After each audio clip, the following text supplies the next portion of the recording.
Հղիության ընթացքում մենք բավականին հաճախ առնչվում ենք տարաբնույթ ուրոլոգիական խնդիրների հետ, ասիմպտոմ բակտերիուրիայից մինչև սուր պիելոնեֆրիտ։ Հղիների հաճախ ներկայացվող գանգատներից է հաճախամիզությունը։ Վերջինս կարող է կրել ֆիզիոլոգիական բնույթ պայմանավորված մեծացած հղի արգանդի գործադրած ճնշումով միզապարկի վրա։ Երբեմն հաճախամիզությունը կարող է զուգակցվել դիսկոմֆորտով միզելու ժամանակ, այրոցով, ցավի զգացումով։ Նման դեպքում մենք արդեն խոսում ենք ցիստիտի մասին, այս դեպքում ունենք նաև բորբոքման ֆոն։ Մյուս խնդիրը, որ մենք հաճախ առնչվում ենք հղիության ժամանակ, դա հիդրոնեֆրոզն է։ Երբ մեծացած հղի արգանդով ճնշում է գործադրվում միզածորանների վրա, որպես արդյունք տեղի ունենում մեզի արտահոսքի խանգարում, եւ մեզը կուտակվելով միզուղիներում առաջացնում է բաժակաավազանային համալիրի լայնացում, որն ուղեկցում է արտահայտված հավային համախտանիշով։ Երբեմն բորբոքման միացման դեպքում արդեն ունենում ենք պիելոնեֆրիտի կլինիկա։ Նման պացիենտներին մենք հիմնականում վարում ենք ուրոլոգի հետ համատեղ։ Այս դեպքում սկզբում նշանակում է կոնսերվատիվ բուժում, նշանակում է սպազմոլիտիկներ,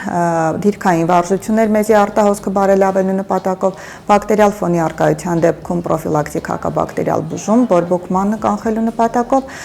եթե կոնսերվատիվ միջոցառումները անէֆեկտիվ են լինում, ինչպես նշվեց, կատարվում է այս դեպքում միզածորանների ստենտավորում մեզի նորմալ արտահոսքը ապահովելու նպատակով, որպես արդյունք մենք ունենում ենք ցավային կլինիկայի թեթևացում եւ հնարավորինս կանխվում է պիելոնեֆրիտի առաջացումը։ Եթե արտահայտված հիդրոնեֆրոզ է, երիկամներից արտահոսքի խանգարում է,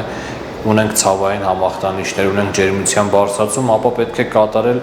միզածորանի ստենտավորում, որը մինիմալ ինվազիվ առանց կտրվածքների փոքրիկ միջամտություն է, բարակ խողովակ ենք դնում միզածորանի մեջ, որպեսզի երիկամից մեզը դրենավորի դուրս հանի հիդրոնեֆրոզ նշնի բորբոքումը հանգստանա, մինչև կինը կծննդաբերի, որից հետո նոր կորոշենք ստենտի ապագա ճակատագիրը։ Եթե անհրաժեշտ է կատարենք քարափշրում կամ ինչ-որ հետազոտություններ հավելյալ, որից հետո նոր ստենտը կհեռացնենք։ Հիմնականում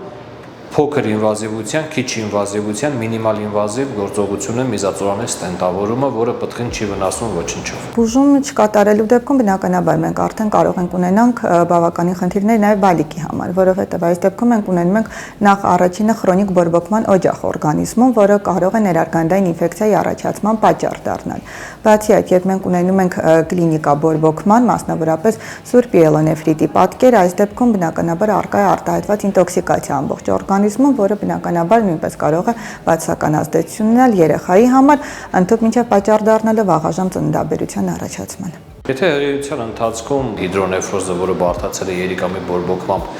անտեսվի,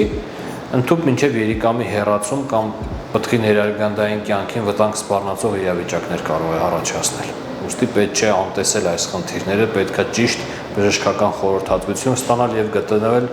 բուժող գինեկոլոգի եւ ուրոլոգի հսկողության ներքո։ Հղիության ժամանակ պարտադիր կերպով կատարվում է մեզի ընդհանուր հետազոտություն, մեզի մանրէաբանական հետազոտություն, որոնց միջոցով մենք հայտնաբերում ենք արդյոք միզուղիներում կան խնդիրներ,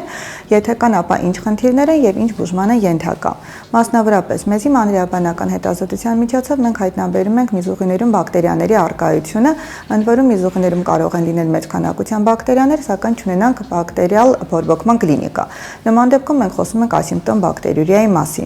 Այդպիսի հղիները անկախ բորբոքման կլինիկայից պարտադիր ենթակա են բուժման, նշանակվում է համապատասխան կոնսերվատիվ բուժում, հաշվի առնելով բակտերիաների քանակը, բակտերիաների զգայունությունը համապատասխան անտիբիոտիկների նկատմամբ, իհարկե հաշվի առնելով անտիբիոտիկների թույլատրելիությունը հղիության ժամանակ։ Դա կատարվում է հետագայում ել ավելի լուրջ խնդիրներից խուսափելու նպատակով, քանի որ ինքը հղիությունը բոլոր նպաստավոր պայմանները ստեղծում է միզուղիներում բորբոքային խնդիրների առաջացման համար։ Միզային համակարգի ինֆեկցիաներից խուսափելու համար նախքան հղիանալ, երբ որ պլանավորվում է հղիություն, պետք է կատարել մեզի հետազոտություններ, մեզի ընդհանուր հետազոտություն, եթե անհրաժեշտ է բակ հետազոտություն,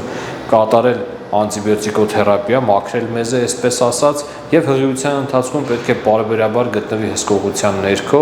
մեզի անալիզ կատարվի, եթե կա անհրաժեշտություն, ուրոլոգի խորհրդատվություն եւ համապատասխան բուժում, որպեսզի չունենանք բարդություններ, երիկամների բորբոքումներ կամ սուր ցիստիտներ, որոնք որ կարող են լուրջ խնդիրներ առաջացնել հղիության ընթացքում։